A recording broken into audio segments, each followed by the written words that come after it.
So, having looked at the challenges in the outcomes that I mentioned, the huge diversity of outcomes, we should start at the first decision point. Looking at the review question, what do you want to achieve with your adverse event review? And we see different types of reviews. One could be that I have read that treatment is associated with brain hemorrhage, and I want to look at brain hemorrhage. So this is what I would call a focus, a specific adverse events review, and that is based on prior knowledge of the intervention. Perhaps it's a drug that blocks the blood from clotting, and that's why there's initial suggestions that it may increase the rate of brain hemorrhage. So focus-specific review looking at an important adverse effect. Now, the other option could be that patients or members of a review group have asked whether the new treatment, which I call new treatment C, generally has fewer stomach and skin adverse effects than the existing treatment D. Again, this is a very common scenario that arises with new treatments. The development people are suggesting that we should use new treatment C because it is better tolerated, it's got fewer adverse effects.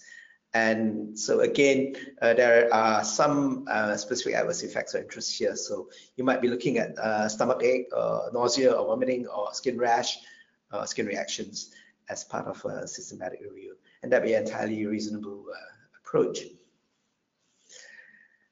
Moving on to the third category, one option is to say, oh, actually, I don't really have any specific adverse effects that I want to cover, but I want to have a look around the included studies to see if there's anything suspicious that pops up, perhaps a signal for some new event or the other. So that's what I call a broad exploratory type of review, and so that doesn't specify anything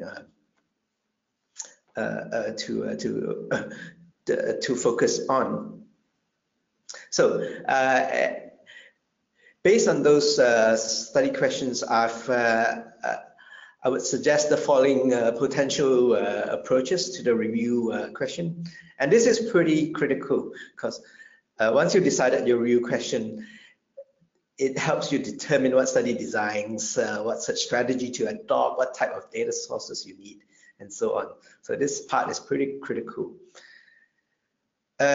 Obviously, we accept that it's impossible to pre-specify all the conceivable adverse effects, thousands of them. It's not possible to address all of them. So we could choose one of three pragmatic approaches. So one is the focus approach, where, for instance, we mentioned that we would like to look at brain hemorrhage as the important adverse outcome in the review, or skin rashes or stomach aches as some of the important adverse effects. So that would be a reasonable approach. But if the review question didn't have anything specific in mind, then you would be doing the broader exploratory approach, which is a sort of rather ad hoc evaluation of any or all adverse effects that happen to be reported in the included studies. So that's what I would term a sort of hypothesis generating approach rather than a hypothesis testing approach. And that's because the broader exploratory method doesn't have any specific AE outcomes that are pre-defined, and you just want to do it.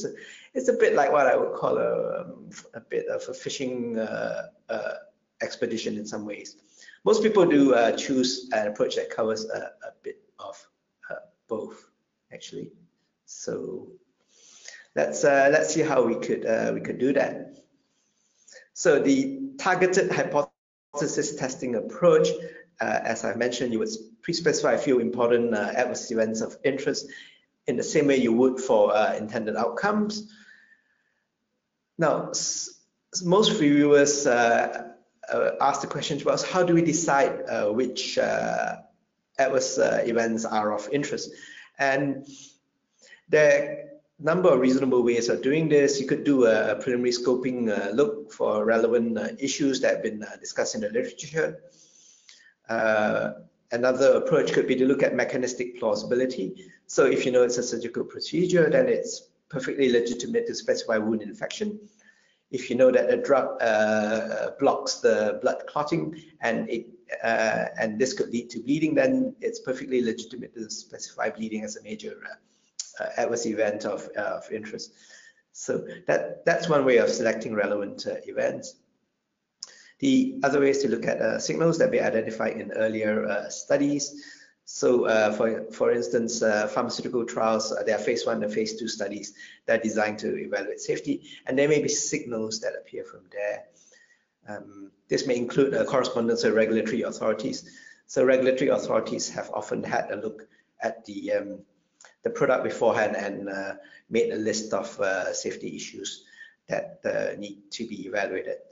So that's one way of selecting important events of interest. And I call this a hypothesis testing approach. This is because the study aims to come up with some sort of quantitative estimate on the presence or absence of an association between the intervention and some important adverse events. This method generally can work well, but it's not the best method if you are hoping to identify new or unexpected adverse events. That's because your review question has pre-specified what you're interested in. So you might like to have an alternative option, which is the exploratory or hypothesis generating approach to it. So in this instance, you don't name any particular AE outcomes, and the reviewers would check all the included or relevant studies to fish out all or any adverse effects that were recorded and reported. This leads you down the path of ending up with a potentially huge list of quite disparate items and creates major challenges.